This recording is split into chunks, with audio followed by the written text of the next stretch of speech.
Assalamualaikum warahmatullahi wabarakatuh. Baiklah, di sini saya akan menjelaskan mengenai pengertian 6 sistem filsafat India atau disebut Saddarsana. Kata darsana berarti persepsi, langsung pandangan kontemplatif, penglihatan spiritual secara filosofis. Kata darsana berarti pengetahuan tentang prinsip tertinggi atau pola yang melandasi kreasi fenomenal dan tentang pembagian kategori unsur-unsur yang membentuk pola-pola tersebut. Karena itu darsana sebagai sebuah sistem filosofis yang membentuk sekumpulan pengetahuan mengenai prinsip tertinggi yang diturunkan dari para bijak melalui para wahyuan atau persepsi spiritual langsung.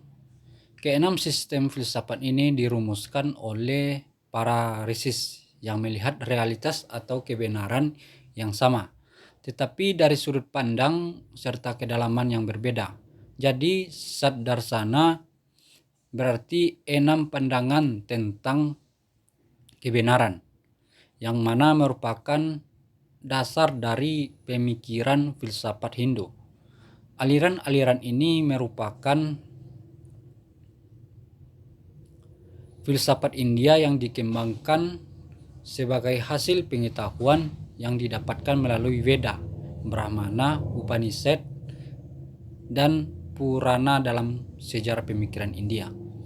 Keenam filsafat tersebut dapat dikelompokkan menjadi 3 pasangan ganda, yaitu Yaya dan Vaisesika, dan Samkhya dan Yoga, Mimamsa dan Vedanta. Keempat pemikiran Samkhya, Yoga, Mimamsa, dan Vedanta adalah bersifat spekulatif dalam artian menjelaskan hakikat alam semesta sebagai suatu kesatuan yang menyeluruh. Sedangkan Yahya dan Vaisesika merupakan filsafat yang bersifat analitis serta menunjukkan tinggi akal sehat dan sains. Selanjutnya aliran-aliran dalam filsafat India. Pertama, Nyaya dan Vaisesika. Nyaya merupakan aliran dalam filsafat realitas, yaitu bahwa keberadaan dunia berdiri sendiri dan terlepas dari pikiran. Pikiran merupakan perantara dari yang diketahui, baik yang terbatas ataupun tidak terbatas. Dalam pandangan aliran Nyaya, tujuan tertinggi untuk mencapai pelepasan melalui pengetahuan yang benar. Sumber utama dari Nyaya adalah sutra yang ditulis oleh Rishi Gautama yang juga dikenal dengan nama Aksapada dan Dirga Tapas, kurang lebih pada abad ke-4 sebelum Masehi. Filsafat Nyaya memberikan peluang kepada setiap manusia untuk menggunakan kelebihan yang diberikan oleh Ida Sang Hyang Widi Wasa sebagai makhluk yang paling sempurna. Di antara semua makhluk yang ada di dalam alam semesta ini, kelebihan tersebut tidak lain adalah pikiran yang dimiliki oleh manusia untuk dapat memperoleh serta mengetahui hal yang salah dan benar.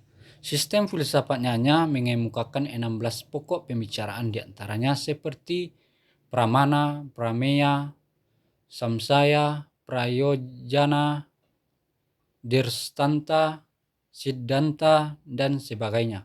Walaupun sistem Yahya mengutamakan logika, ia juga berurusan dengan jiwa pikiran, tubuh, intelek, panca indera, serta objek-objeknya. Vaisesika berarti karakter pembeda atau kekasan. Filsafat yang berpaham realisme pluralistik bahwa kebinekaan merupakan jiwa alam semesta. Vaisesika dibangun oleh si Kanada yang juga dikenal sebagai Kanabuk Uluku dan Kasapa. Vaisesika percaya dengan adanya otoritas Veda dan hukum karma. Hukum karma adalah hukum moral alam semesta. Sedangkan Veda adalah kata-kata Tuhan yang bersifat otoratif. Atom dan jiwa hadir bersama dengan Tuhan. Tuhan semata-mata memberikan mosi atau ketetapan kepada atom dan jiwa tersebut dapat mempersiapkannya roda agar berputar. Ia bertanggung jawab bagi dorongan pertama, benih pertama, dan kemudian selanjutnya mengadakan kombinasi sehingga terjadinya penciptaan dunia.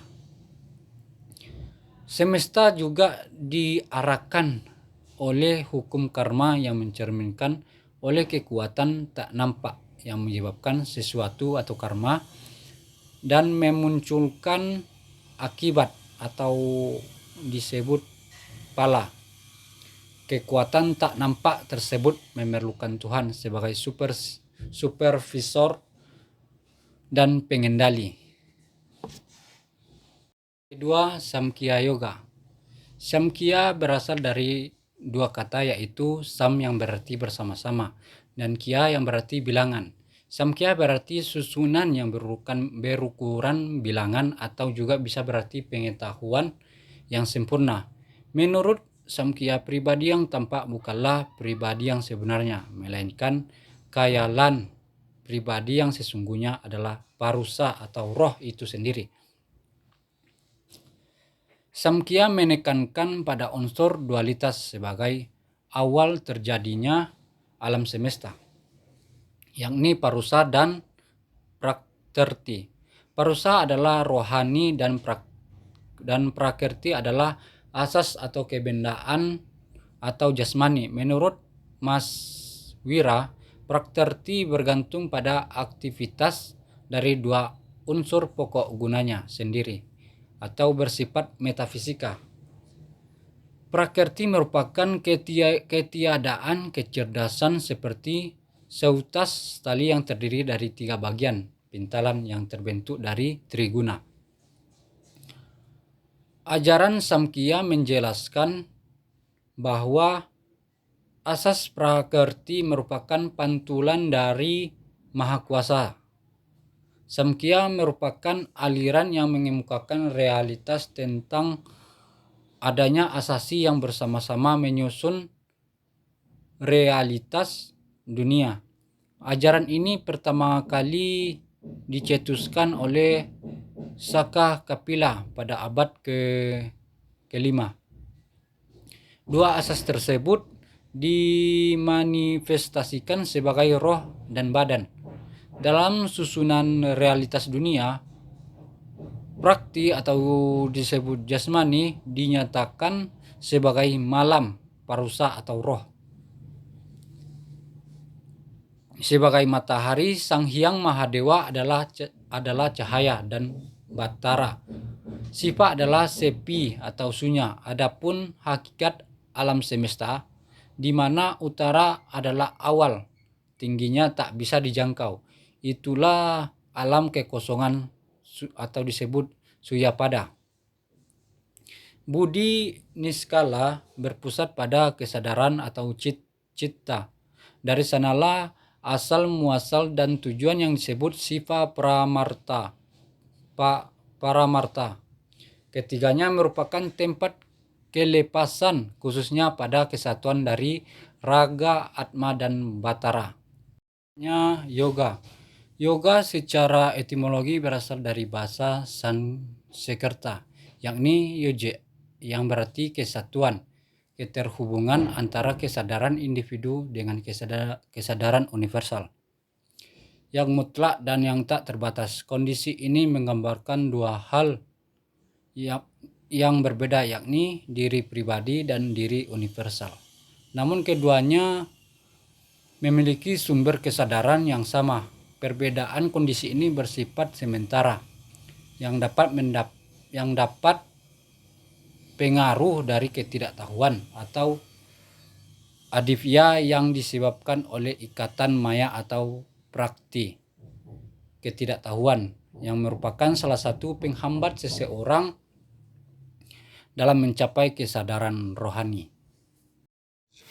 Yang ketiga, Mimamsa dan Vedanta. Ajaran Mimamsa didirikan oleh Maharsi Jaimini dengan nama lain Purwa Mimamsa. Kata Mimamsa memiliki arti yaitu penyelidikan sistematis terhadap Veda, secara khusus melakukan pengkajian pada bagian Veda, Brahmana, dan Kalpasutra. Sumber ajaran ini tertuang dalam Jaimini Sutra. Jaimini Sutra adalah salah satu seorang murid dari Maharsi Yasa. Dalam zaman kemudian, ajaran dalam Mimamsa Sutra dikomentari oleh para pengikutnya. Selain itu, Purwa Mimamsa atau yang lebih dikenal dengan Mimamsa adalah penyelidikan ke dalam bagian yang lebih awal dari kitab suci Veda. Suatu pencarian ke dalam ritual-ritual Veda atau bagian Veda yang berurusan dengan masalah-masalah mantra dan Brahmana. Dan adapun pokok ajaran Mimamsa pada dasarnya terdiri dari dua aliran, yaitu Purva Mimamsa dan Uttara Mimamsa. Mimamsa tergolong dari Saddarsana yang benar-benar mendasarkan ajarannya pada kitab Veda. Purva Mimamsa menguraikan bagian pertama dari kitab Veda, yaitu kitab Brahmana. Sedangkan Uttara Mimamsa menguraikan bagian kedua kitab pada Upanishad. Dari kedua aliran dalam Mimamsa tersebut, maka yang akan dibicarakan di sini hanyalah Purva Mimamsa atau Karma Mimamsa, yang dalam uraian selanjutnya akan disebut Mimamsa saja. Sedangkan Uttara Mimamsa akan dibicarakan dalam bab tersendiri, yaitu pada uraian Vedanta. Mimamsa disebut Karma Mimamsa karena dalam praktiknya sangat menekankan karma, yaitu pelaksanaan upacara agama untuk mencapai tujuan. Mimamsa berkembang dari aspek ritual Veda dengan objek sasarannya adalah untuk membentuk dan menopang praktek keagamaan, yaitu melalui dua cara, yaitu yang pertama memberikan metode interpretasi dan penjelasan terhadap aturan-aturan hukum Veda yang menyangkut ritual sehingga dapat dimengerti bahwa diselaraskan dan diikuti tanpa kesulitan. Yang kedua, memberikan pertimbangan filosofis dari kepercayaan dalam hal yang dimana ritual itu tergantung. Vedanta berasal dari kata Veda Anta yang artinya ajaran yang terkandung dalam kitab Upanishad yang mengajarkan bahwa nirwana dapat dicapai dalam kehidupan sekarang ini, yang didirikan oleh Adi Sankaracharya yang mengajarkan bahwa Brahman adalah realitas tunggal dan absolut yang nirguna atau tanpa atribut dan nirvirsesa tanpa kualitas. Menurut aliran ini, Atman identik dengan Brahman dan dunia fenomenal adalah ilusi atau maya. Moksa atau pembebasan dicapai melalui jana yoga, yaitu pemahaman tentang identitas antara Atman dan Brahman. Secara tradisi sudah menjadi pengetahuan umum bagi orang-orang yang mengikuti Veda bahwa ungkapan metode Vedanta mengacu pada metode untuk mengajarkan pengetahuan tentang yang absolut yang diamati pada Upanishad. Pengetahuan tentang yang mutlak pertama bermanifestasi di awal periode di dunia di dalam pikiran Hiraya Garbha atau Brahma.